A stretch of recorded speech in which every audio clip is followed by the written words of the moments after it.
한때 미국에서는 이제 남자가 한번 해봐야 할 3대 직업으로 항상 뭐 오케스트라 지휘자, 항공모함 함장, 그리고 야구 감독이 꼽혔었는데 그만큼 되게 프로야구 감독은 좀 멋있는 남자다운 그런 직업이잖아요. 근데 저번에 박 부장님도 말씀하셨지만 한국에서는 뭐 파리 목숨이다.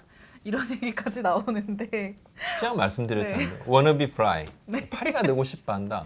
예. 그럼 뭐 우스갯소리 제가 좀 드렸는데 그때 감독 얘기가 나왔을 때 제가 그 말씀 드렸어요.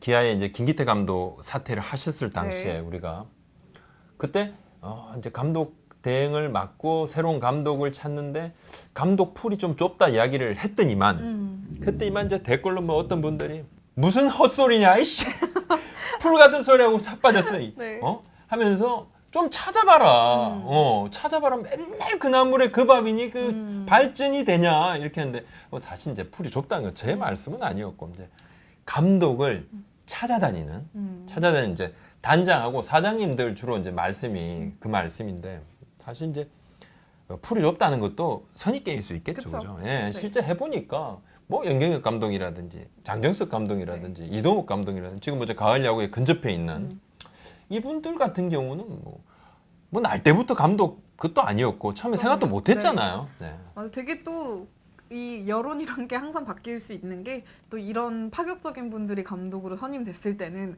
도대체 이 사람은 누구냐며 바로 이제 처음에 무조건 그 말 나옵니다. 그 말을 안 들으려고 그 말을 안 들으려고 이제 이름값이 있는 감독님들을 이제 모셔오기도 했는데 요즘은 좀 바뀌었다. 왜? 이름값이 별로 없었던 분들이 성적을 막 낸다. 맞아요. 예. 그냥 앞을 치고 나가거든요. 그래서 하하 이제 스타 플레이하고 감독은 다르구나 뭐 이런 이야기까지도 나오기도 하는데 그래서 저희가 이번 시간에는 감독은 어떻게 만들어지나 되게 거창한 뭐 굉장히 웅장한 사실은 제목인데요. 거창하지만 들어가 보면 천재 알맹이는 없습니다만 그래서 감독은 어떻게 만들어지나 누가 감독이 되는가 그걸 한번 썰 한번 풀어보겠습니다. 그냥 좀 또 가볍고 네. 또 가볍지만 또 앞으로 올해 겨울에 또 변화가 많이 있을 수도 있기 네. 때문에 미리 좀 예측도 해보시고 네. 나중에 또 결과가 나왔을 때 비교해보시면 더 재밌을 것 같아요. 네, 그렇습니다. 우리 뭐 시청자 분들께서 생각하시는 생각은 뭐 전혀 뭐 다른 부분도 있습니다. 네. 한번 들어보시면 자 일단 이제 스타 플레이어 출신들을 꼽는다. 뭐 여기서부터도 사실 이제 문제가 될 수 있죠. 그러면 일단 지금 10개 구단은 감독 중에 스타 그렇습니다. 플레이어 출신이 누가 네, 유중일 LG 감독, 이강철 KT 감독, 김한수 삼성 감독, 한웅덕 하나 감독 이분들은 뭐 당연히 스타 플레이어 출신들이시죠. 그리고 스타와 주전의 애매한 경계다. 이렇게 제가 좀 생각을 했던 분은 바로 이제 롯데 공필승 감독님도 이제 롯데 팬들께서는 스타다. 이거 분명한 슈퍼스타는 아니지만 스타다. 전설적인 우승을 함께한. 근데 약간 좀 보면 좀 리그 전체의 스타다 이렇게 말씀드리기는 조금 애매모호하다. 이 기준은 전적으로 박 부장님의 의견입니다. 제 개인적인 겁니다. 자, 태클 대환영입니다. 자, 주전급으로 활약을 했던 분들 한번 봅시다. 주전도 했다가 왔다 갔다 하셨던 분들 꼽으라 그러면 이제 주로 이제 김태형 두산 감독, 두산의 포수였죠. 네, 그리고 박흥식 이제 기아 감독님도 뭐 주전도 하시다가 뭐 또 왔다 갔다도 좀 하시고 했는데 뭐 풀타임 주전, 뭐 커리어 내내 주전 이런 개념은 좀 아니다. 그리고 이제 주로 이제 벤치 워머. 이렇게 말씀드리면 좀 상처가 될 수 있을 것 상처죠. 같은데. 당연히 상처입니다. 뭐 선수 시절 상처가 감독 시절에도 훈장이 될 수도 있거든요. 그럼요. 교체 멤버 한번 보겠습니다. 연경엽 SK 감독. 이렇게 말씀하신 연 감독님, 아이고 왜 이러세요? 예? 초창기는 저도 주전 뛰고 박진만 들어오기 전까지 막 이렇게 또 말씀도 하시고 하겠지만. 광주 분이신데. 죄송합니다. 네. 장정석 키움 감독, 뭐 본인도 이건 인정할 겁니다. 내가 교체 멤버였다는 거. 이동욱 NC 감독 말 안 해도 뭐 다 아시지 않습니까? 그래도 재밌는 게 하필 이 세 분이 지금 제일 잘 나가. 상위권에 있는 잘 팀들의 나갑니다. 감독님들이시죠. 엄청 잘 나가고 유준일 감독님 뭐 지금 뭐 굉장히 잘 나가고 계시죠. 그리고 뭐 김태형 감독님도 계시지만 아주 뭐 최고 스타 중에 스타다 그러면 또 이제 뭐 100승 이상 하신 또 우리 한윤덕 감독도 계시고 뭐 올스타 자주 나오셨던 또 김한수 감독은 또 이강철 감독님도 계시고 한데 올해는 뭐 이 세 분 감독님은 마지막 불이 꺼지진 않았지만 가을 야구를 위해서 조금 매진을 하고 계신다 이렇게 하고 이 선수 시절에 어떤 부분과 현 감독으로서의 지도자로서의 역량 발휘는 정비례하는 것은 아닌 것 같아요. 아닌 네. 것 같다. 아닌 것 같다. 이것이 그렇다고 이제 반비례한다? 음, 그것도 아니다. 아닌 것 같아요. 그래서 케이스 바이 음. 케이스다. 이렇게 봐야 될 것 같은데 네. 그럼 어떤 사람이 감독이 되느냐? 어떤 사람이 감독이 되느냐? 근데 이참 어렵고도 애매모호한 게 사실 KBO 리그 역사상 뭐 정말 슈퍼스타 중에 한 명인 선동열 전 감독 같은 경우도 네. 굉장히 평가가 갈리고 또 삼성에서는 우승도 성공을 하셨죠. 거뒀지만 우승도 하셨죠. 비하에서는 네, 뭐 좀 좋지 안 않았고 좋으셨고. 그리고 또 다시 대표팀 감독까지 하면서 음. 굉장히 이게 기복이 있단 말이에요. 네. 그러면은 이게 참 구단 입장에서도 네. 무조건 스타 플레이어 출신 우리 프랜차이즈 스타라고 해서 네. 감독을 세우기에도 음. 이게 뭔가 약간 좀 고민이 따를 것 같아요. 그러니까 네. 사실은 스타 플레이어들은 좀 고독한 부분이 좀 있어요. 어떤 부분에서요?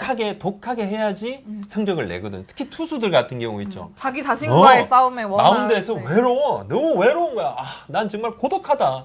근데 전동열 감독 같은 경우는 다 하셨잖아요. 네. 근데 이분한테 터닝 포인트의 지점이 있었어요. 어떤 그러니까 은퇴를 하고 네. 주인지에서 코치 연수를 하고 그 KBO 홍보위원을 하셨거든요. 아 그럼 지금 이승엽 그쵸. 홍보위원이랑 좀 비슷한 거네요. 근데 홍보위원, 네. 전동열 감독은 홍보위원, 네. 이승엽 홍보대사. 아. 대사가 높잖아. 그래서 대사는 위원은 약간 그 뭐 안에 속해 대사는 있는 그러니까 홍보위원은 뭔가 뭐 같은 뭐 팀장급인가 뭐 이렇게 하다가 대사는 뭐야 단장급인가 약간 좀 다른 거예요. 대사는 네. 좀 더 높다 이런 느낌이에요. 느낌이고 약간 대우도 네. 홍보위원님은 좀 딴 데였지만 홍보대사는 꼭 총재 옆에 앉아 계시더만 이제 사진 보면 약간 좀 급이 달라.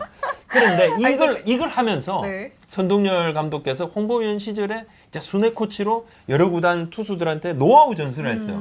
이때 평가가 완전히 바뀌었어. 그러면서 와 이분이 뭔가 이런 소통 능력이 있네. 네. 뭐 아우르나 카리스마 야 있다. 막 이것만 아니라 물론 선동열 하면 앞에서 그냥 깨갱하지 뭐 선동열인데 뭐 이게 그게 아니라 뭔가 다른 게 있구나. 이 개념이 조금 바뀌는 그런 게 있었죠. 네. 그래서 스타라고 해서 무조건은 아니다. 그럼 이제 무조건 어쨌든 아니다. 구단이 스타 플레이어라고 해서 네. 무조건 감독 후보로 좀 네. 둔다고 보진 않아도 될. 그렇죠. 네. 그렇습니다. 그래서 잠깐 말씀드리면 자 이제 그러면 감독의 씨앗은 어떻게 자라느냐? 첫 번째로 이게 씨앗이 싹 틀 때가 바로 고참 선수가 됐을 때예요. 아 리더십을 어떻게 딱 보일 때. 보여주느냐. 그러니까 뭐 네. 신인이고 뭐 신참 선수고 허리급 선수가 뭐 카리스마라든지 이런 거 말할 수가 없죠. 예. 네. 고참 선수가 딱 되면서 저 주장이나 주장 바로 밑에 선수들이 딱 됐을 때 그때 프론트에서 그런 말이 나와요. 저 선수 야 이거 나중에 감독감인데? 그런 이야기가 나오는 거예요. 굉장히 칭찬이죠. 네, 네. 칭찬이고 이 카리스마는 뭐 보통 뭐 우리가 뭐 신이 준 선물이다 이런 이야기를 해요. 네. 그냥 노력한다 해서 안 생긴다 맞아, 그러더라고요. 맞아. 뭐 요 말씀 미리 드리면 옛날에는 이 리더십 카리스마가 상당 부분인데 요즘은 또 요것에 소통 능력, 그죠? 아, 네. 이거 뭐 리더십하고 카리스마만 넘어서면 너 꼰대인가? 뭐 이렇게 돼버리니까 바로 그래서 대표적으로 선수 때 이런 이야기를 많이 들으셨던 분이 뭐 평가가 엇갈리지만 우리 네. 김기태 감독님, 아, 기아 전 김기태 네. 감독님이 주로 이 말씀을 들으셨어요. 선수 시절에. 선수 뭐 삼성 때부터 주장으로 굉장히 신임이 두터웠다고 맞아요. 후배들에게. 그렇게 이야기들을 네. 많이 했어요. 그리고 또 이번에 은퇴한 네. 기아 타이거즈 이범호 선수도 상당히 대표적이다. 그리고 기아 프론트에서도 그 말하고 다른 팀 프론트한테도 제가 그런 이야기를 들었어요. 이범호 선수는 아마 멀지 않은 미래에 감독을 할 것 같다. 어떤 코치도 그 이야기 저한테 했어요. 옆에서 보면 이범호 선수는 좋은 코치도 되겠지만 좋은 감독이 될 것이다. 아마 기회를 분명히 네. 가질 것 같다. 그런 이야기를 제가 들었습니다. 맞아. 굉장히 좋은 사례인데 제가 한 그 프런트 생활을 오래 하신 네. 베테랑 프런트 이제 고위 분에게 들은 얘기가 네, 있는데 네. 이게 나중에 혹시 감독이나 좀 코칭 스태프를 하고 싶은 선수들에게 팁이 될 수 있는 네. 한마디예요. 그러니까 그런 프런트는 어떨 때 가장 판단이 되냐면 연봉 협상할 때래요. 연말에. 그거 참 네. 민감한데 가끔 속마음을 안 드러내기 쉽지 않은데. 그거보다 연봉 협상을 하러 왔을 때 이제 그 대화하는 자세죠. 어떤 선수들은 거의 약간 싸우러 온대요. 그분이 그런 얘기 하시더라고요. 너랑 내가 지금 부모의 원수가 아니다.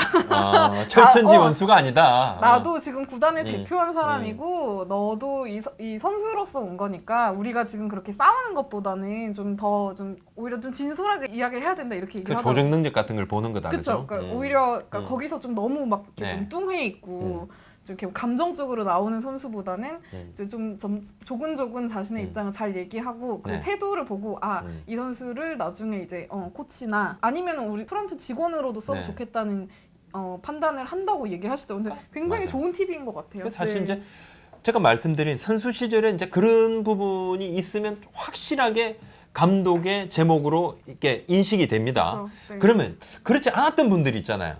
임경혁 감독은 뭐 선수 시절에 그런 거를 뭐 발휘할 계제가 별로 없어요. 장정석 감독님도 뭐 별로 뛰기를 했나? 네. 이동욱 감독도 마찬가지인데 이런 분들은 코치가 딱 됐을 때 있죠. 아. 또 한 번의 기회가 오는 거예요. 지도자가 됐을 때 이 사람이 어떤 지도자인지를 주위에서 한번 평가할 수 있는 여러 시선들이 있는 거예요. 그래서 이동욱 감독은 수비 코치를 할 때 프런트에서 그랬대요. 이분이 굉장히 팀을 바라보는 시선이 독특하고 날카롭고 선수들하고 소통도 잘하고 너무 괜찮은데 이런 평가가 많았다는 거예요. 네. 그래서 다들 놀랬죠. 다들 놀랬습니다. 그 당시에 이동욱 감독이 이제 김경문 감독 후임으로 딱 감독으로 유영준 그 당시에 단장님이 대행을 하시고 난 다음에 새로 신인 감독으로 딱 됐을 때 놀랬어요. 놀랬는데 코치들이 됐을 때도 딱 그 교감 포인트를 본다는 거죠. 근데 그 교감 포인트란 게 뭘까요? 저도 궁금해요. 얘기는 많이 들었는데 교감을 잘한다 이게 선수들과. 자기 입맛에 맞는 사람일 수도 있는 거고 뭐 우리가 그 눈에 보이지 않는 걸 어떻게 하나. 근데 네. 중요한 건 사람마다 또 평가가 다르네. 그 누가 또 이렇게 교감 포인트를 봤다는데 어떤 사람은 아유 그 말만 많고 그 사람 뭐 이렇게 평가절하해 버리는 경우도 있는 거예요. 그러니까 이것도 좀 다른 거예요. 근데 막상 이제 주어졌을 때 성과를 내느냐 안 내느냐가 네. 결국은 이제 관건이 될 네. 것인데 감독의 지름길이 있어요. 그죠? 코치보다 음. 수석 코치가 됐을 때. 이것이 지름길이다. 사실 감독 대행을 이제 정할 때 만약에 네. 이제 불미스러운 일로 네. 감독이 뭐 중도 퇴진하거나 아니면은 뭐 병가로 자리를 비웠을 때도 가장 대체되는 1순위가 보통 수석 코치잖아요. 그럼 뭐 사실 뭐 국무총리 같은 그런 아. 어떤 약간 그런 느낌이다. 네, 지정생존자 그러니까 같은. 필요시에는 무조건 그냥 넘버 투다. 바로 그냥 수석 코치가 감독 대하는 게 이제는 그냥 좀 정해졌죠. 뭐 때로는 2017년에 김승근 감독님이 중도 사퇴를 하셨어요. 네. 이제 프론트하고 좀 그런 부분이 있어서 하시고 난 다음에 이상군 대행이. 네. 네. 하시게 됐는데 그때 네. 투수 코치셨잖아요. 네. 근데 김광수 수석 코치한테 먼저 구단에서 자 이제 감독 대행 좀 맡아주세요. 모시던 분이 나갔는데 그건 예의가 아닌 것 같다. 자기도 이제 김광수 수석께서도 그걸 그냥 사양하시고 네. 가버리니까 그 다음 차순으로 이렇게 내려오게 됐단 말이에요. 근데 됐는데 사실 이제 수석 코치는 감독이 되는 지름길이기도 하고 모든 것을 아우를 수 있는 사령탑으로서의 시선을 평가받을 수 있는 자리다. 어떻게 보면 그러니까 조심스러운 거예요. 이렇게 수석 코치가 되면 좀 달라진대요. 뭐 이 얘기하면 항상 이제 두산이 빠질 수가 없는데 최근에 감독 사관학교냐 뭐 그러니까. 얘기를 할 정도로 이제 한영덕 전 수석 코치, 이강철 전 수석 코치가 이제 차례로 1년 사이에 이제 감독이 됐어요. 근데 한영덕 감독도 두산 수석 코치 네. 시절에 뭐 워낙 이제 투수 쪽 파트를 오래 했기 때문에 투수들과의 사이가 좋았고 이강철 수석 코치 같은 경우는 정말 뭐 넥센에서도 이제 영경 맞죠. 감독을 이제 후배인 영경 감독을 모시고 했었고 두산에서도 이제 김태형 감독이 후배잖아요. 근데 그 거기서 굉장히 이제 좋은 평가를 많이 받아서 내부에서 사실 그거죠. 예, 그걸 높이 평가한 거죠. 또 두산이 네. 어떤 팀이다? 좋은 팀이다. 좋은 팀에서 네. 좋은 팀에서 좋은 걸 보고 배우셨을 거다. 사실 또 그 부분이 있고. 근데 김태형 감독님도 마찬가지로 두산 감독이 되시기 직전에 네. SK 구단의 수석 코치로 내정이 또 됐었습니다. 그러니까 SK 네. 구단도 분명히 향후에 이 김태형 감독도 여러 가지 조직 네. 능력을 가지신 분이다 이렇게 생각을 한 거죠. 네. 또 조은우 전 롯데 감독도 롯데 감독 오기 직전에 네. SK 수석 코치를 하셨어요. 그때 이제 김용희 감독께서 굉장히 부드럽습니다. 이분이 네, 맞아요. 성격이 네. 굉장히 부드러운데 때로는 선수들한테 쓴소리를 할 줄 안다. 아 조은우 코치가 그 당시 수석 코치가 수석 코치는 감독의 네. 굉장한 스펙이다. 맞아. 근데 궁금한 게 네. 이거는 뭐 어디까지나 지금까지 감독들이 네. 뭐 어떻게 선임이 됐고 뭐 이런 사례를 얘기한 건데 네, 네. 정말 프런트들이 음. 특히 고위층이 네. 감독을 새로 뽑을 때 작업을 어떻게 시작하는지 네. 솔직히 저도 잘 몰라서 궁금해요. 그러니까 이번에 참 그 때문에 저도 좀 보충 취재를 좀 하면서 좀 재밌는 걸 알게 됐습니다. 네. 키움 히어로즈, 넥센 시절 또 키움 시절, 키움 히어로즈는 뭐 다 아시다시피 이장석 전 대표가 다 감독에 대한 부분들은 알아서 이렇게 딱딱 뽑았습니다. 그러니까 거기는 프로세스가 딱 하나인 거죠. 제외하고 모그룹이 있는 나머지 9개 구단 같은 네. 경우는 감독은 팀 내에서만으로 한정되어지는 그런 인사가 아니에요. 그룹까지 그럼- 간다는 거죠. 모그룹까지 그러면 갑니다. 입김이 많이 작용한다. 모그룹의 최고위층에 제가가 딱 떨어져야 돼요. 그래서 보통 네. 한 명을 올리면 이거 뭐야? 뭐 알아서 정해서 올려? 이렇게 되는 거야. 무조건 최종 후보는 2명 이상. 보통 아. 2명에서 3명이다. 그러면 사실 프런트에서는 이 늘. 사람이 정말 마음에 들지만 음. 억지로 한 명을 더 그럴 뽑아서 때도 올려야 있다는 되나요? 거예요. 그걸 보통 보면 이게 근데 만약에 다른 사람을 꼽으면 어떡해요? 위에서? 그래서 이제 그렇게 안 되게 어떻게 하냐면 응. 2장을 이렇게 이제 올리면 리포트. 미는 사람을 제일 먼저 이렇게 딱 자, 이렇게 딱 올리는 게 제일 먼저 딱 네. 올리면 아는 거예요. 그리고 진짜 5대5 51대 49 이렇게 하면 혼란이 좀 생길 수 있잖아요. 결정을 해주십사. 자, 할 때는. 그러면 어떻게 되느냐? 네. 7대 3 이런 식이지. 누가 봐도 이 사람은 7이야. 네. 이 사람 왜 올렸어? 하는 분을 또 한 12강에 이렇게 끼워가지고 밀어 올리는 것이죠. 그러면 이제 위에 분이 또 보고 뭐 그럼 어쩔 수 없이 이런 분 해야 네, 되겠네 네. 이렇게 경우가 있고. 네. 근데 이제 정말 그룹에서 그냥 찍어서 내려보내는 경우가 있어요. 이제 간혹. 네, 있습니다. 하나에서 김승훈 감독 오실 때가 네. 그랬는데 사실 이제 구단에서의 그 당시에 김승국 감독님은 제가 알기로 아주 최종 후보까지는 아니었던 것으로 하지만 이제 그룹 쪽에서 네. 직접 김승근 감독님을 모셔오시오 하시오 해서 이제 삼구초려로 모셔오는 그런 상황이 네. 됐었고 그룹 오너가와 친한 친분이 있는 사람들을 통해 가지고 특별한 루트를 통해 낙하산 타고 오는 경우도 아직도 있다고 그러더라고요. 아 근데 이런 사실은 사실 밝혀지지도 않을 뿐더러 뭐 이게 심증이잖아요. 주로 네. 이 낙하산은 말입니다. 올 때보다요 갈 때 아는 경우가 많아요. 어떻게요? 그러니까 올 때는 네. 낙하산을 날려보내는 사람은 그냥 힘 있는 사람이잖아요. 네. 근데 낙하산이 탁 꺾이는 경우는 낙하산으로 내려왔던 인사가 아주 성적이 안 좋기 때문에 이제 막 신뢰를 잃었어. 또는 날려보냈던 사람이 약간은 관심이 좀 다운됐을 때 날아가는 경우가 많잖아요. 그때는 이제 그때서 이야기를 할 수 있는 것이죠. 근데 이제 이게 100%의 사례는 아니니까 여러 가지 사례 중에 진짜 하나입니다. 너무 섣부른 예. 추적이나 요즘은 구단의 자발적인 어떤 의사 네. 이런 부분들에 추천, 대해서 네. 상당히 좀 힘을 좀 실어주는 경우가 많다 그럽니다. 구단에서 사실 이제 그렇게 되면 또 하나는 자율성이 생기는 만큼 뭐도 생기냐면 책임이 또 생긴다. 책임이 생. 당신네들이 원하는 사람, 당신네들이 가장 능력이 있다고 생각하는 사람 뽑았으니까 한번 해봐. 그리고 안 되면 어떻게 한다? 책임져. 같이 나가 이거. 그래서 지금은 성적이 안 좋으면 단장님들도 막 옷 벗는 사례가 꽤 있습니다. 맞아요. 그리고 네. 성적이 안 좋으면 사장님들도 승진이 안 돼요. 네. 단장님들, 사장님들 인사도 팀 성적하고 상당히 이제 같이 움직이는, 약간 정비례하는 함수 관계가 분명해지는 네. 그런 상황이죠. 그럼 또 궁금한 네. 게 이게 감독을 뽑아서 네. 이렇게 잘 가다가 네. 아니면 혹은 제대로 못 가다가 어. 중간에 계약 기간을 다 못 채우고 나가는 경우가 있잖아요. 뭐 맨날 중도 사태야. 그러니까 이게 뭐 먼저 본인이 그만두시겠다 하는 경우도 있고. 발표는 중도 사태지만 경질이 굉장히 많다. 위에서 위에서 그만두세요, 경질하는 이렇게. 경우, 그만두세요 하면서도 그래도 중도 사태를 이렇게 하는 경우가 많다. 지난해 이제 NC 김경문 감독님 같은 경우는 중도 사태나 경질 이런 표현을 안 쓰려고 리더십 교체라는 애매한 표현을 썼어요. 근데 그거는 결국 약간 리스펙 원해다. 때문이죠. 약간 네, 존중 때문에. 존중하지만 네. 이제 나가시라 이렇게 또 한 건데 사실 이제 이번에 김기태 감독 경우는 이제 본인이 사퇴한 것이 맞습니다. 프론트가 그렇게 펑펑 울었대잖아요. 본인이 사퇴한 게 맞고 양상문 감독님 같은 경우는 이윤원 단장하고 동반 사퇴를 했는데 뭐 네. 한눈에 봐도 이건 경질임이 뭐 다 드러난 거고. 윗부분에서. 그렇습니다. 근데 웬만하면 남은 임기 동안의 연봉은 보전해 주는 경우가 많습니다. 이게 자진 사퇴든 경질이 됐든. 왜냐하면 그러니까 성적 부진으로 네. 책임을 졌다라는 의미로 옛날부터 좀 그래 왔습니다. 궁금한 게 김경문 감독 같은 경우는 이제 NC하고의 계약 기간이 남아 있는 그래서 잔여 와중에 기간이 있었어요. 대표팀 새 감독으로 선임이 됐는데 그러면은 이분의 연봉은 어떻게 됩니까? 그래서 네. KBO하고 NC가 머리를 맞대고 좀 나눠가지고 제가 알기로 이게 급여 부분은 이제 조정을 좀 양 구단이 조정을 해서 다 지급하는 100%씩 것을 주는 게 아니고 이게 약간 지- 이렇게. 그럼요. 그래서 좀 네. 조정을 해서 네. 좀 그렇게 한 걸로 확인을 했습니다. 네. 근데 김경문 감독 같은 경우는 뭐 대표팀 감독이 네. 됐지만 네. 그 외에 굉장히 많은 일들을 하시는 분들이 다양하게 있잖아요. 예, 주로 감독을 이제 전 그만둔 감독님들이 주로 많이 계시는 곳이 어디냐? 그러면 자, 경기 운영위원 계시잖아요. 네. 자, 각 구단마다 경기 감독관, 예전에 이제 경기 감독관이라고 그러셨는데 네. 이분들이 주로 뭐 하냐면 이제 비 오잖아요. 경기 취소.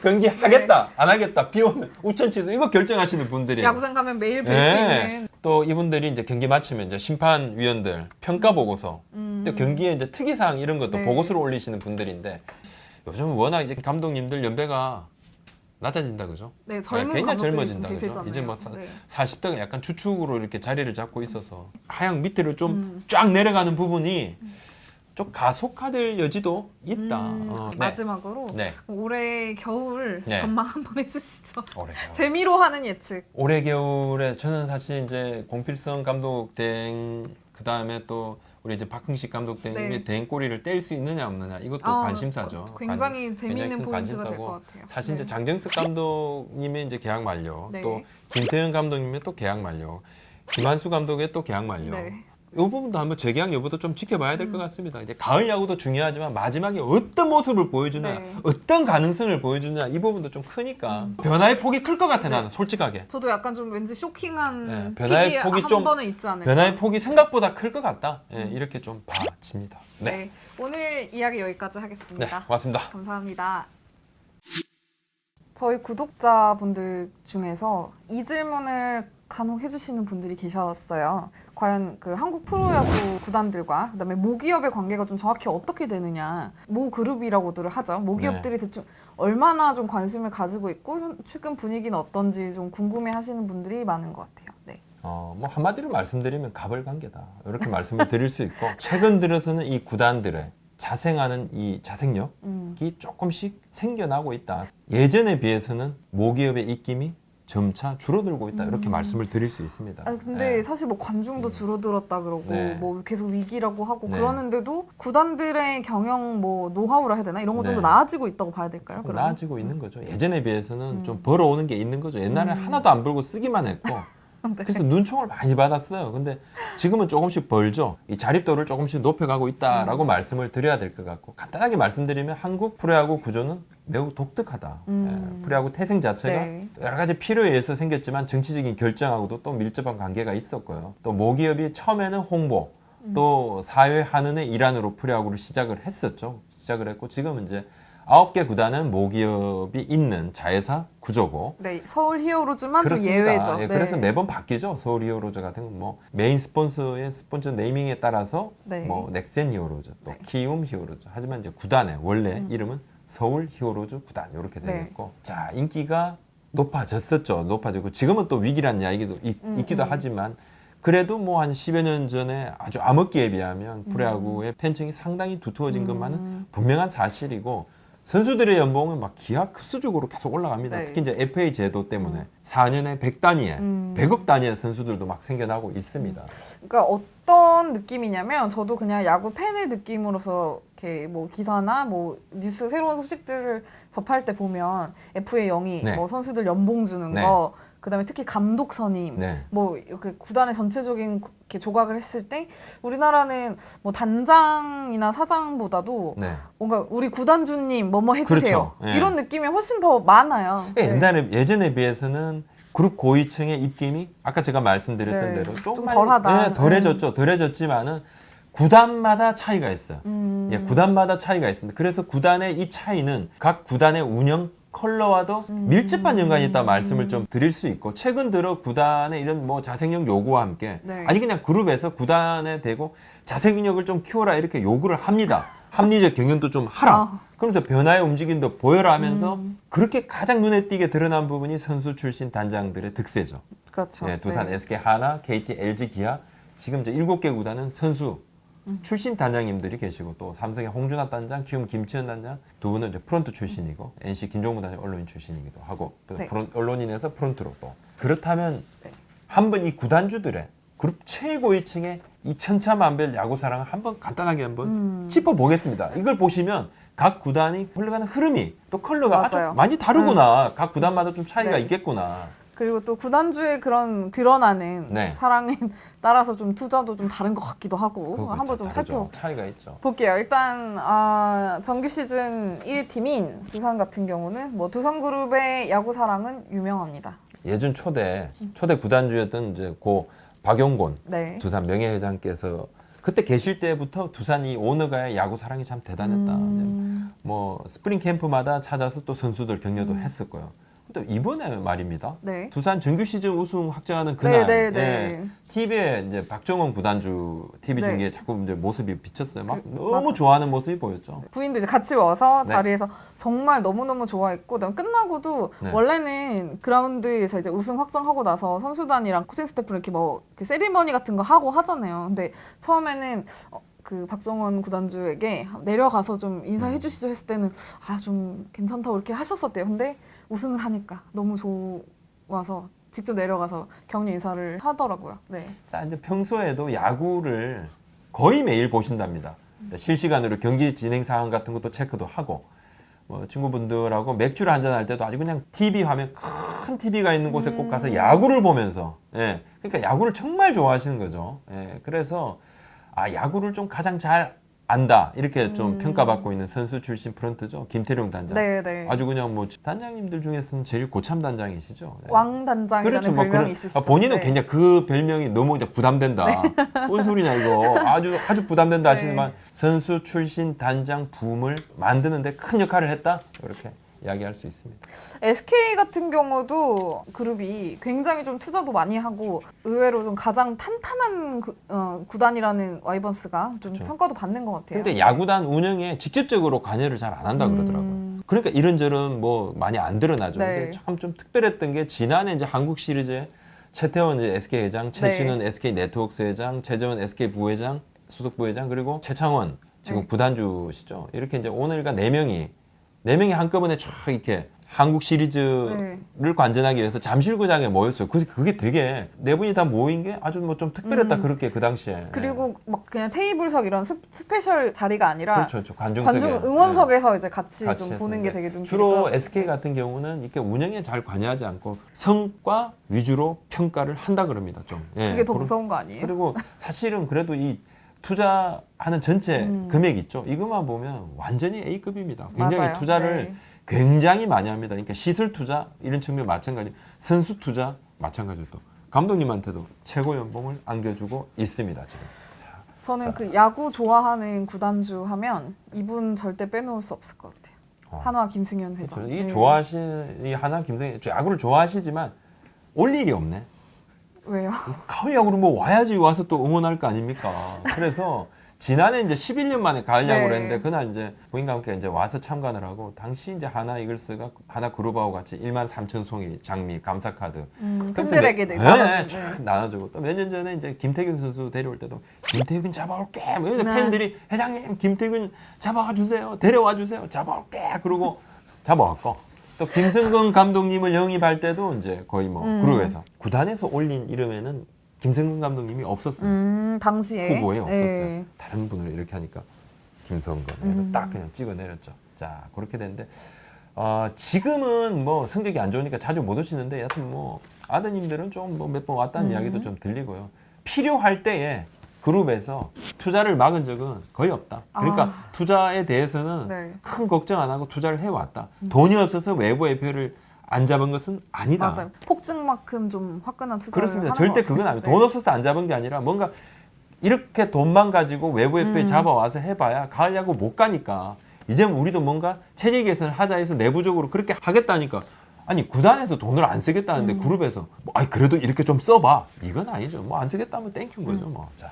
다음 이제 한국 시리즈 이번에 올라온 키움 같은 경우는 조금 달라요. 나머지 많이 9개 다르죠. 많이 구단과 다르죠. 다른데 많이 다르고 사실 뭐 대주주인 이장석 전 대표는 지금 감옥에 있고요.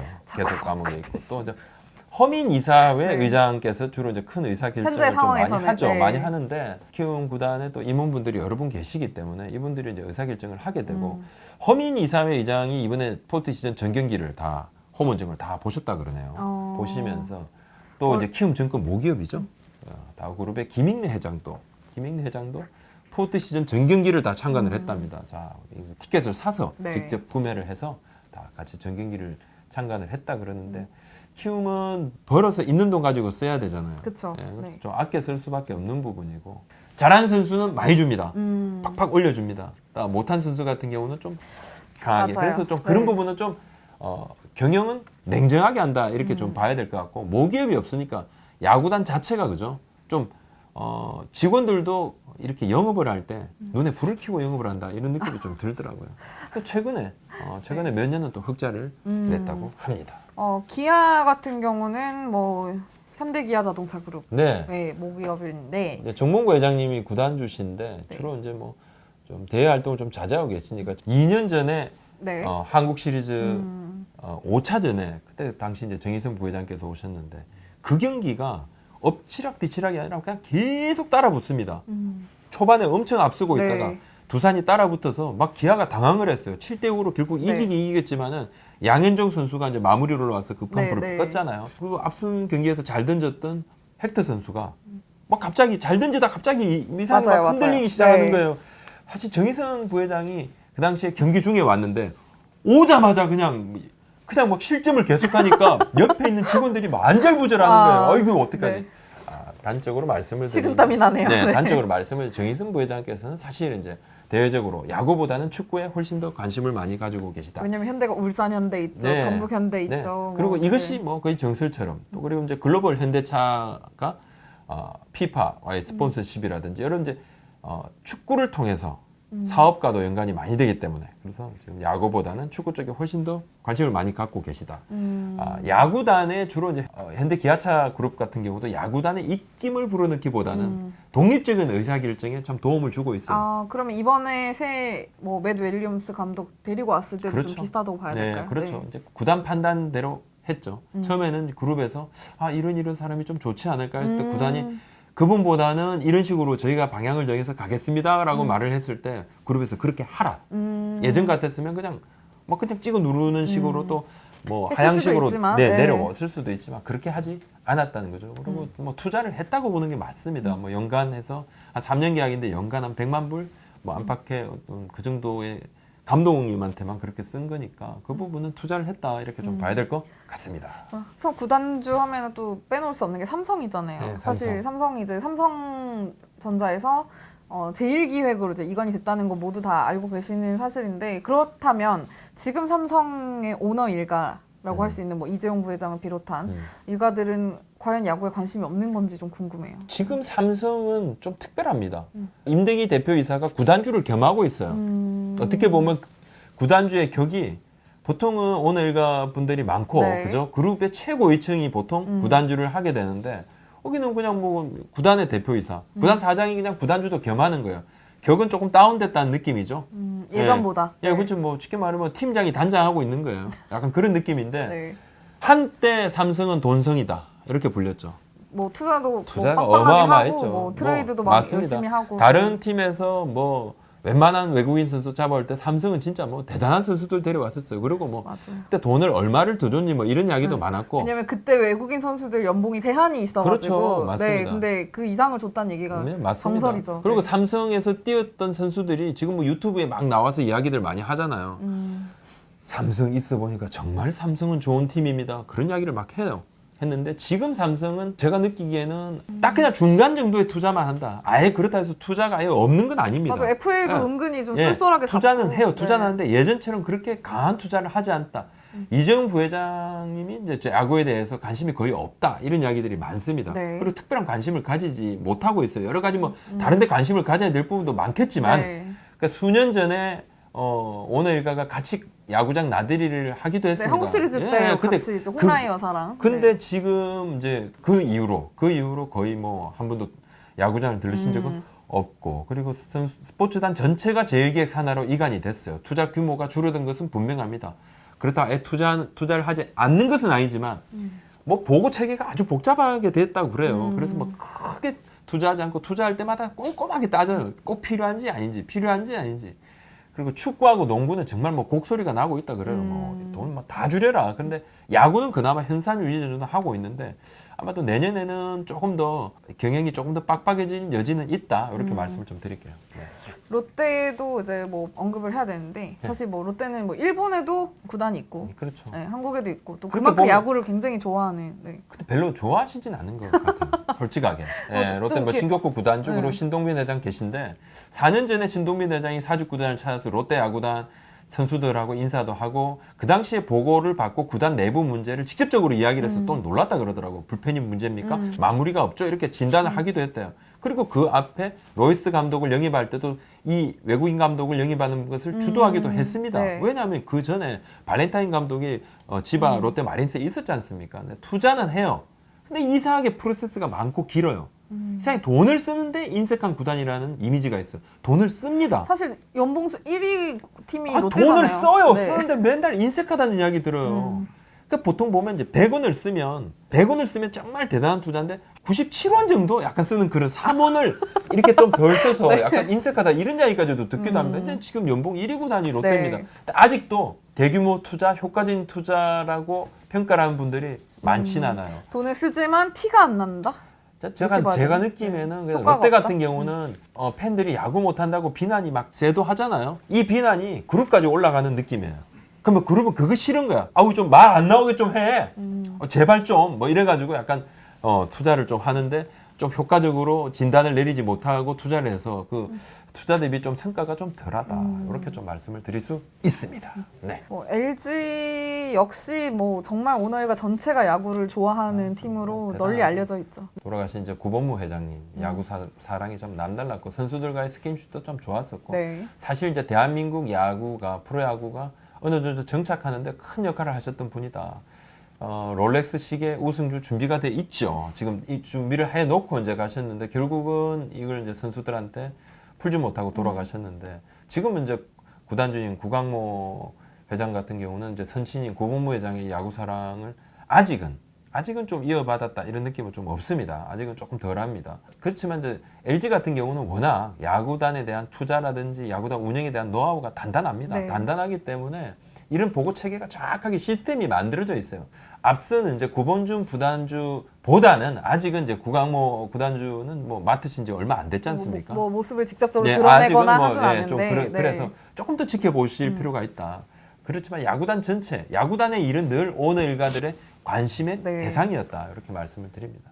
KT 같은 경우도 조금 달라요. KT 구단이 저는 제일 싫어하는 말이 들었을 때 공기업 문화가 남아 있어라는 이 문장이라고 들었거든요. 그러니까 왜 그런 말을 왜 싫어하냐면 사실은 그렇게 공기업 이미지가 남아 있기 때문에 그 말이 네, 그렇게 싫은 거예요. 싫어한다고 들었어요. 그렇습니다. 네. 직접적인 소비재 통신이죠. 이게 가지고 있어서 마케팅과 야구단을 접목시켜서 이런 여러 가지 뭐 이벤트라든지가 참 잘합니다. 참 잘하고 하는데 그렇지만 뭐 대규모 투자, 대규모 뭐 애정을 갖고 모기업 차원에서 뭔가 지원한다 이런 느낌은 조금 덜하죠. 근데 이제 계속 이제 바뀌고 약간 이런 게 많잖아요. 네. 그렇습니다. 그렇게 되고 NC는 그냥 뭐 처음에는 이제 김택진 구단주가 야구단을 만들었지 않습니까? 네. 그 뭐 본인이 야구 팬이고 야구 많이 하고 정말 야구단 구단주가 꿈이고 그래서 만들었는데 그래도 빨리 정착을 했다. 네. 이렇게 보여집니다. 그래도 빨리 정착을 했고 자, 구구단이지만은 강팀으로 성장을 가고 있고 그 부분에서 모기업에서 뭐 충분한 지원 같은 것도 합니다. 지원 같은 거 가장 필요한 이것도 양의재 선수 125억 원. 리네이지. 예, 네. 125억 원 딱 투자할 때는 바로 빠르게 이 NC의 장점은 그것이죠. 정말 의사결정이 빠르다는 거죠. 예. 자, 근데 이제 계속 뭐 구단주나 뭐 이런 분위기를 소개해 주시면서 네네. 뭐 아무래도 구단주 뭐 오너 일가 얘기할 때는 돈 얘기가 빠질 수가 그렇죠. 없잖아요. 얼마 그러면은 정도로 주는 건가? 보죠? 구단은 얼마를 받고 네. 뭐 얼마를 벌고 하는지가 네. 좀 궁금한데 소개를 좀 해주시죠. 네. 이제 프로야구단이 연간 한 대략 한 400억에서 500억을 정도 쓰고 있습니다. 진짜 많이 쓰네요. 예, 네. 좀 FA 투자를 하게 되면 가액돈이 발생을 하게 되죠. 큰 돈입니다. 자, 야구단은 그렇다면 전부 다 모기업에서 받는가? 그렇지는 않습니다. 뭐 그렇지는 버는 것도 않습니다. 있을 것 같아요. 네, 법니다. 버는 이 수입이 상당 부분 커졌어요. 옛날에 비해서 야구 인기가 높아지고 팬들께서 많이 야구장을 찾으면서 시청률도 올라가고 네. 마케팅도 되고 물품도 많이 팔리고 해서 올라갑니다. 수입이. 자, 입장 수입이 많은 팀은 지난해 142억 원. 두산 많이 벌었죠. 잠실구장. 네, 가장 적은 팀은 한 40억 원 정도 NC인데 NC 올해는 많이 좀 늘어났겠죠. 네. 자, 여기에 이제 중계권료 수입이 연간 한 60억에서 70억 각 이거는 구단마다. 구단들이 다 똑같이 받는 예, 거예요? 구단마다 똑같이 받고 이거 다르게 받자 하는 이야기도 나오기도 나오는데 네. 그러면 지방 구단 쪽에서 뭐 굉장히 맞아요. 반대를 하고 네. 자, 물품 판매는 한 20억에서 30억 내외 정도 수익이 발생을 네. 하고 있고 그다음에 광고료입니다.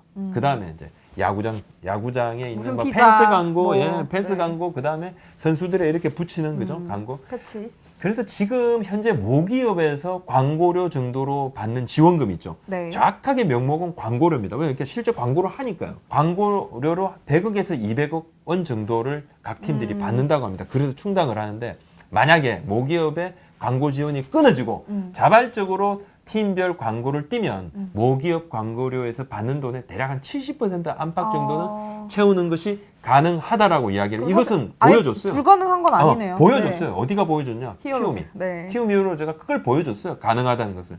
근데 자생을 하려 그러면 이제 막 투자를 할 때 엄청 스트레스 받겠죠. 네. 그래서 막 인색하게 뭐가 되겠죠. 좀 더. 선수단 연봉 많이 깎여질 듯 하고요. 또 여러 가지 측면 같은 거 마케팅 뭐 이런 거 잘 못할 것 같아요. 그쵸. 약간 그런 느낌이 있습니다. 맞아요. 네. 그리고 서울하고 지방 구단의 이 광고료 차이가 좀 매우 크다. 히어로즈가 처음에 서울에 온 것도 이제 그게 좀 컸죠. 그렇죠. 네. 사실 이제 히어로즈가 메인 스폰서십으로 연간 100억 원 네. 총액 그죠? 네. 네. 5년에 500억. 그리고 광고 영업도 활발하게 해서 수년간 흑자도 냈습니다. 근데 이것이 가능했던 것은 서울 프랜차이즈의 이점은 분명히 있는 것이죠. 지방 구단하고 서울 구단의 수익을 벌어들인 수익 차이는 좀 상당하다. 이렇게 좀 말씀을 좀 드리겠습니다. 근데 이제 사실 이렇게 살펴보니까 더더욱 일본이나 메이저리그 구단들하고는 조금 구조가 다른 것 같아요. 그렇죠. 이제 우리가 최근 이제 감독을 봐도 이제 프랜차이즈 스타 출신 레전드보다는 능력 위주로 프런트 출신도 있고 이름값에 연연하지 않고. 그렇지 않습니다. 네. 감독의 역할을 일정 부분 제한을 하고 있어요. 어떻게 보면 모든 팀들이 이제 프런트 야구를 표방을 하고 그쪽으로 달려가고 있어요. 달려가고 이미 스카우트 선수 선발이라든 육신 시스템 이런 대부분의 큰 구단의 굵직굵직한 그런 운영들을 구단이 이제 관여하고 감독은 좀 거기서 손을 떼게 되죠. 옛날에는 감독이 직접 외국 선수 보러 갔다 왔었잖아요. 막 해외에도 그죠? 점점 이렇게 이런 모든 게 약간 확실히 좀 일본보다도 메이저리그 쪽으로 그렇습니다. 더 가는 추세다. 이렇게 그렇습니다. 평가할 그러면 수 있을 것 같아요. 일본은 아직도 이제 스타 출신들, 적어도 이제 주제급 선수들이 감독을 하고 있는데, 우린 지금 다르다. 그리고 야구의 컬러도 물론 뭐 우리가 일본 야구보다 야구는 뭐 실력은 처집니다. 그건 분명한 사실이지만 컬러는 미국을 표방을 합니다. 메이저리그를 표방을 하고 그쪽으로 담기를 굉장히 원하고 있다 이렇게 이야기를 하고 그렇다면 향후 어떤 구단의 자립이라든지 이런 부분들도 아마 그쪽으로 좀 더 맞춰지지 않을까 저도 그런 생각을 좀 해봅니다. 좀 사실 이런 이야기들도 좀 네. 살펴보면 볼수록 좀 재밌는 요소인 것 같아요. 꼭 한국 시리즈 중이지만. 네. 자, 오늘 말씀 여기까지 올립니다. 네, 감사합니다. 네, 오늘은 야구에 만약은 없지만 만약을 한번 가정해 볼까 합니다. 타임머신을 타볼 건데요. 바로 선동열 전 야구 대표팀 감독이 과연 메이저리그에 갔으면 어땠을까를 이야기해 보려고 합니다. 네. 얼마 전에 지난주죠. 선동열 감독이 이제 뉴욕 양키스의 특별 초청을 받아서 다음 스프링 캠프부터 이제 그 전반적인 구단에 돌아가는 상황과 또 선수 지도도 할 수 있는 그런 기회를 얻게 됐다고 코치 이야기를 연수인데 하더라고요. 특별한 코치 연수인 거죠? 그렇죠. 근데 사실 네. 이제 그 선동열 감독 같은 좀 거물에게 거물. 양키스 구단이 이제 연수라는 표현을 쓰기가 조금 어색해서 그런 초청. 정확한 네. 직함은 없이 모셔가는 쪽으로 했어요. 두루 네. 오셔서 그냥 공부도 하시고 네. 경험하시고 이렇게 좋은 기회를 마련해 주겠다. 네. 이런 거죠. 그죠? 초청. 네. 한국 최초라는 점을 감안하며 근데 그때 이야기가 나왔었어요. 그러니까 네. 보니까 81년도에 뉴욕 양키스가 입단 오퍼를 냈고 아마추어 때 이미 네. 또 이제 84년 LA 올림픽 때 또 계약금 그 당시에 50만 달러를 제안을 했는데 당시에 이제 드래프트 1차 지명 선수들이 13만 불, 15만 불 뭐 그랬답니다. 네. 계약금이 굉장히 좋은 뭐 아주 파격적인 제안이다. 이렇게까지 이야기 나왔는데 결국 못 갔어요. 그죠? 네, 못 갔습니다. 맞아요. 그때 이게 뉴욕 양키스랑은 그때부터 인연이 있었고 그 후에도 사실 양키스뿐만이 아니었다고 하더라고요. 뭐 미러키 브루어스나 LA 다저스나 양키스 이런 빅마켓 팀들이 이제 계속 거액의 당시 네. 돈을 지불하겠다. 선동열이 우리 팀으로 왔으면 좋겠다는 이야기를 계속 했다고 하더라고요. 근데 이제 병역 혜택을 일단 받았어요. 그 당시 네. 이제 국제대회 성적으로. 근데 병역 혜택을 받은 사람은 최소 5년 국내 아마추어 프로 뛰어야 된다. 이 규정이 있었다고 그래요. 네. 그래서 이제 발목이 잡혔는데 뒤늦게 한 30몇 년 만에 이제 선동열 감독이 미국으로 가게 돼서 굉장히 그날 표정이 굉장히 밝으셨다면서요. 정말 최근에 사실 좋은 일이 별로 없었어서 네. 선동열 감독님 그렇게 웃는 모습을 본 적이 없었는데 기분 정말 좋아 보이시더라고요 그날은. 과연 선동열 감독이 미국에 갔으면 전성기 때 네. 전성기 때 갔으면 어느 정도 했었을까? 저희가 이제 이런 이야기를 드리는 이유는 사실 이제 올 시즌에 류현진 선수가 뭐 어마어마한 지금 활약을 펼치고 있지 않습니까? 맞아요. 오늘 15일이죠? 15일 오늘 보스턴전에서 7이닝 2실점을 했는데 승패 기록하지 못했어요. 네. 4대 1로 앞서고 있었는데 동점 내주고 불펜이 그죠? 연장 끝에 7대 4로 승리는 거뒀습니다. 11승이 무산이 됐지만 지금 어마어마한 페이스를 보여주고 있거든요. 네. 그래서 팬들께서 생각을 하실 때 과연 선동열 감독이 그 당시에 뭐 81년이 됐든 84년이 됐든 메이저리그로 갔었으면 어땠을까? 맞아요. 팬들께서도 조금 고민, 어떻게 됐을까 이렇게 생각들 하실 것 같은데. 네. 사실 그 당연히 누가 음, 뭐 야구는 뭐 이종범, 네, 타자는 이승엽, 네. 투수는 선동열이라는 이야기가 있듯이 거의 역대 최고의 투수를 얘기할 때 항상 선동열의 이름이 빠지지 않는데 말도 안 돼. 이게 사실 기록이 엄청납니다. 말도 안 네. 돼. 85년도에 입단을 해서 이제 11시즌 KBO 리그를 띱니다. 해태에 통산 367경기 146승 40패 132세이브 평균 자책점 1.20. 이게 이제 한 그냥, 시즌이 아니라 그냥 11시즌 통틀어서. 통틀어서 1.20. 통산 최저 평균 자책점 1.20. 통산 최저 2인당 출루 허용률 0.80. 통산 최다 완봉승 29번. 최고 승률 7할 8푼 5리. 어머. 최소 피홈런, 최저 피볼넷, 통산 투수, 아, 통산 힘드신 최다 거. 투수, 트리플 크라운 4회, 골든글러브 6번, 통산 평균 자책점 1위 8번, 뭐 등등 아주 뭐 기록이랑 그냥 기록은 다 깨놨어요. 자막으로 저희가 보내드릴게요. 너무 얘기를 하기는 쉽진 않아서. 쭉 있습니다. 네. 쭉 있습니다.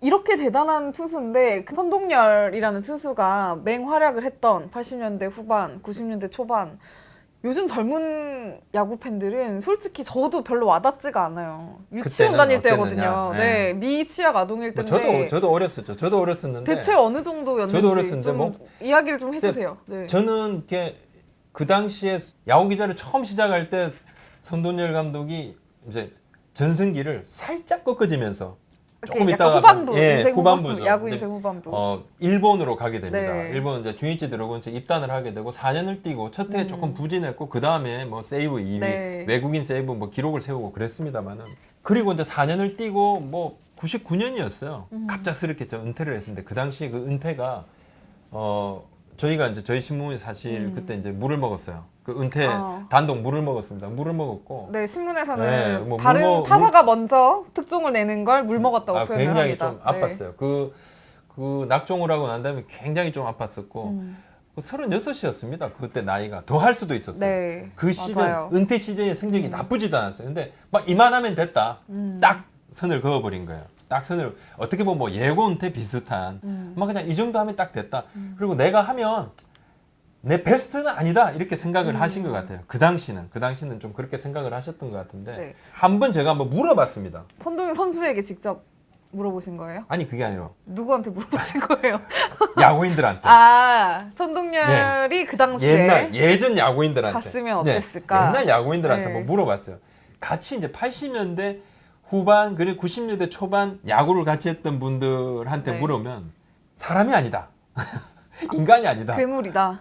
그러니까 그때는 막 220이닝 막 이렇게 던질 때예요. 맞아요. 예. 관리 야구가 전혀 관리가 안 되던 돼요. 때인데 관리를 전혀 안 해줄 네. 때인데 무지 막지했다. 공이 빨랐던 거는 빨랐던 거고.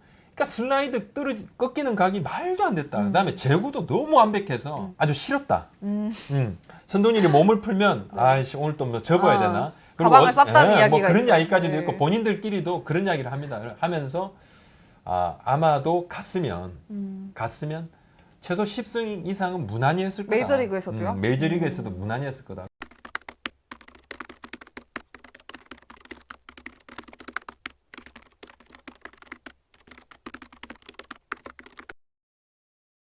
야구인들이 이야기를 할 때 그때는 이제 메이저리그 야구가 우리한테 좀 익숙진 않았어요. 네. TV로 많이 볼 수 있는 그것도 아니었지만은 그땐 잡지로 이렇게 메이저리그 소식을 네. 많이 좀 보기도 했었는데 80년대 중반, 90년대 초반에는 메이저리그의 강속구 투수들이 뭐 160km 던지는 선수가 막 그렇게 정말 극소수 거의 없었다. 지금처럼 뭐 몇 명 있고 그 정도는 아니었다는 거죠. 메이저리그도 그때는 뭐 150km 초중반은 굉장히 강속구로 통했다 이겁니다. 네. 근데 선동열 감독은 그때 뭐 154km 정도, 155km 가까이 이렇게 공을 뿌렸다고 그래요. 그러다 보니까 또 슬라이더도 굉장히 각이 큰 고속 슬라이드를 던졌었고 메이지리그에서도 그냥 빠른 볼 투수였다. 그 당시 예, 기준으로 그 당시. 치면은 그리고 아마추어 야구였습니다마는 국제대회 성적이 있어요. 국제대회 성적이 있는데 맞아요. 그 당시에 국제 대회에서도 굉장히 성적이 좋았더라고요. 세계 청소년 야구 선수권 네. 대회 81년에 3승 무패, 대회 통틀어서 평균 자책점이 0.38로 당시 평균 자책점 그 1위. 대회 MVP를 MVP 받았고요. 1위. 네. 그다음에 82년 야구 월드컵 우승도 이게 이끌면서 야구 선수권입니다. 네. 이게. 예. 3승 0.31 평균 자책점. 당시에도 MVP의 다승왕. 예, 한국에서 했죠. 예. 아시아 야구 선수권 1983년 네. 1승 1.78. 아니 무조건 왕을 0점 아니면 1점이네요. 왕. 예. 하계 올림픽 1승 1패 0.56. 야구 월드컵 84년 1승 1패 0.00. 이거랑 관련된 이야기를 해드리면 아까 그 뉴욕 양키스 얘기했었잖아요. 네. 근데 그때 지난주에 성동열 감독이 나 양키스 간다고 인터뷰 자랑하실 때 뉴욕 양키스 지금 국제 스카우트 총괄하는 분이 계세요. 근데 그때 그분이 그 81년도 대회 때 그 캐나다 대표팀으로 투수로 와서 성동열 감독이랑 그 맞대결을 펼쳤었대요. 우리가 한국이 이겼는데 성동열이 이끄는. 근데 그분이 그 얘기를 하더라고요. 그때 캐나다 선수들도 성동열이라는 선수를 보고 깜짝 놀랐다. 저렇게 던지는 투수가 우리 팀에 없었다. 그리고 성동열 감독이 그 롱토스 경기 전에 이렇게 캐치볼 네. 길게 하면서 몸을 푸는 거 보고도 다들 정말 경악을 금치 못했다는 이야기를 지금도 하더라고요. 잊을 수가 없는 투수 중 한 명이라고. 그러니까 네. 전승기가 좀 지난 시절에 일본에 가서도 리그 최고 마무리였어요. 근데 선동열 감독이 자기가 그냥 가지고 있는 것만 거기서 멈추는 게 아니라 96년에 일본에 가서 첫 해가 굉장히 안 좋았단 말이에요. 네. 본인이 이제 절치부심한 거예요. 그러면서 새로운 것을 익힙니다. 좀 템포라든지 그다음에 리듬이라든지 거기서 또 진화를 해요. 네. 일본 야구 맞게 더 정교한 제구를 가다듬어서 아주 실투를 줄여버리는 거예요. 그걸 하신 거야. 그리고 이분이 제구 자체도 타고난 제구력이 있었지만은 몸이 굉장히 유연했다. 예. 아프진 않았어요. 큰 수술 한번 받은 적이 없습니다. 그냥 안 아픈 거예요. 타고난 타고난 강견, 타고난 몸, 금강불개. 선동열 선수 하면 항상 손이 되게 작다는 굉장히 작았다 이야기가 그랬죠. 나오잖아요. 예, 예. 투수가 손이 크면 되게 유리한데. 근데 몸도 크고 또 이렇게 얼굴도 크시고 한데 손은 굉장히 작았다. 큰 게 유리한데 작았지만은 그 손끝의 감각이라든지 이건 누구보다 뛰어났다 그래요. 뛰어났다 그러고 또 하나는 저는 제 개인적으로도 그런 생각이 드는 게 박찬호 씨 같은 경우도 강속구가 있었지만 제구 불안을 가지고 있었잖아요. 근데 미국에 가서 제구가 조금 더 불안했지만 나름 진화를 했다. 네. 그리고 슬라이드하고 커브를 합친 뭐 슬러브 본인만의 네. 장기를 만들었다. 유현진 선수 역시 빠른 공을 던지고 제구가 좋았지만 구종이 그렇게 다양하진 네. 않았거든요. 가서 컵 장착을 패스트볼이라든지 계속하고 있죠. 지금 뭐 네. 6개를 던지잖아요. 컵 패스트볼, 또 투심, 포심, 체인지업, 체인지엄, 커브 슬라이드 6개를 던지잖아요.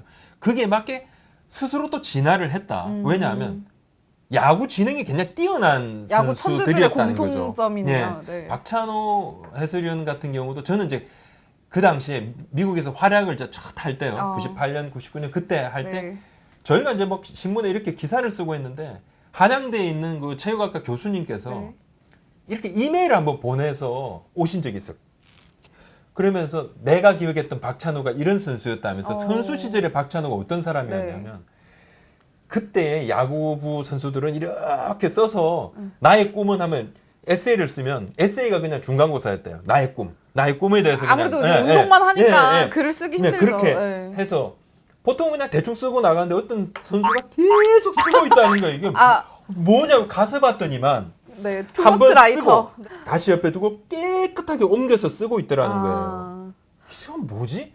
그걸 깔끔하게 정리를 해서 내더라는 거예요. 그래서 자기가 A 플러스를 줬다는 거예요. 성격이네요. 그거 A 진짜. 플러스를 줬다는 거예요. 대단히 감동을 받았다 그런 거예요.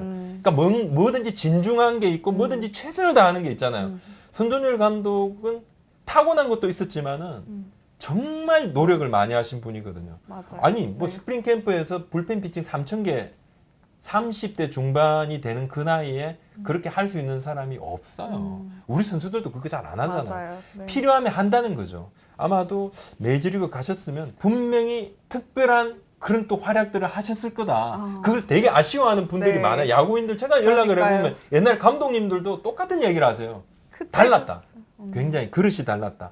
근데 또 좀 썰을 더 궁금한 게 많은데 손동열 하면은 저는 어렸을 때부터 기억을 했던 이미지가 술을 되게 좋아하는데 좋아하셨죠. 잘 드시죠. 술을 사실. 엄청나게 먹고도 잘 던진다. 그리고 아침까지 술을 먹고 그날 완봉승을 했다. 뭐 이런 이야기였는데 다 사실이에요? 그건 정삼원 코치께서 뭐 같이 두 사람이 그냥 밤새 술을 먹고 던졌는데 뭐 이렇게 뭐 완봉을 하고 뭐 그 이야기를 했었고 퍼펙트 게임의 그 영화에도 네. 나오잖아요.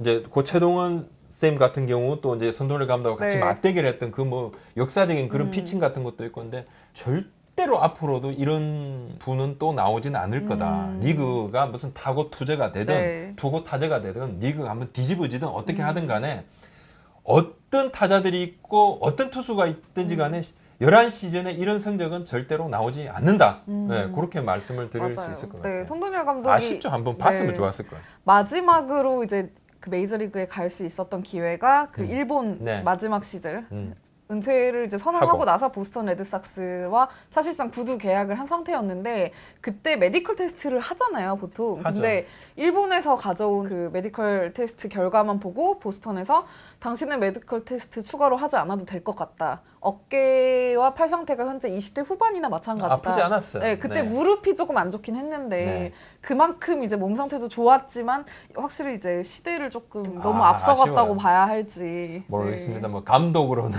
네. 손동열 감독이 뭐 싫어하는 팬분들도 많으시고 뭐 여러 가지 평가가 엇갈립니다만은 네. 선수 손동열은 깔 데가 없어요. 퍼펙트합니다. 깔 수가 없어요. 절대로 깔 수 없습니다. 감히 누구도 그 누구도 앞으로도 그럴 거고 뭐 미래도 그럴 거고 이전도 마찬가지고 절대로 깔 수가 없다 이렇게 보입니다. 네. 아 한번 던지는 거 한번 봤으면 좋았을 건데 오승환 선수 같은 경우도 네. 이제 뭐 2016년에 세인트루이스 가서 마무리 그때 뭐 셋업 하다가 주전 마무리로 이렇게 네. 잘하지 않습니까? 지금은 조금 좀 뭐 부진 부상이 좀 겹쳤습니다만은 전승기에 갔으면 더 잘했을 거고 네. 예 근데 과연 손동열 감독은 갔으면 어땠을까? 선발이든 마무리든 만약에 주어진 역할이 있었다 그러면 뭐 진짜 막 엄청났을 것 같은데. 네, 맞아요. 그때 해태에서 마지막에 일본 진출을 허락해줄 때도 구단이 오케이가 아니라 이제 해태 팬들한테 설문조사를 받았다고 하더라고요. 앙케이트 설문조사를 했다고 손동열 그러더라고요. 해외 보내줘도 될까를 해서 97%가 찬성을 해서 갈 수 있었다고 하는데 그때와 비교해 보면 요즘은 선수들이 뭐 포스팅 시스템으로도 갈 수 있고 FA 자격도 얻게 돼서 제도가 잘 갖춰져 있기 때문에 또 다른 괴물을 더 보고 싶은 마음이 큽니다. 아, 네. 진짜 갔었으면 얼마나 좋았을까. 한번 이제 그런 기대도 되고 네. 유현진 선수 활약도 보면서 좀 이제 뉴욕 양키스로 떠나는 우리 손동열 감독 보면서 한번 저희가 이랬으면 어땠을까 하는 좋은 네. 한번 그런 상상? 예? 재밌는 상상을 예상을 네. 한번 해보고 저희끼리 한번 또 이야기를 한번 나눠봤습니다. 야구인들한테도 저희도 질문도 한번 드려보고 그랬는데 다들 뭐 완전 통했을 거다. 이게 일관적이더라고요. 예, 다 일방적입니다, 아주. 예. 또 이런 얘기는 서로 토론을 해보면 더 재미있으니까요. 또 의견 있으시면 댓글로 남겨주시면 또 저희가 참고해서 보도록 네, 하겠습니다. 오늘 말씀 여기까지 드리겠습니다. 네, 감사합니다.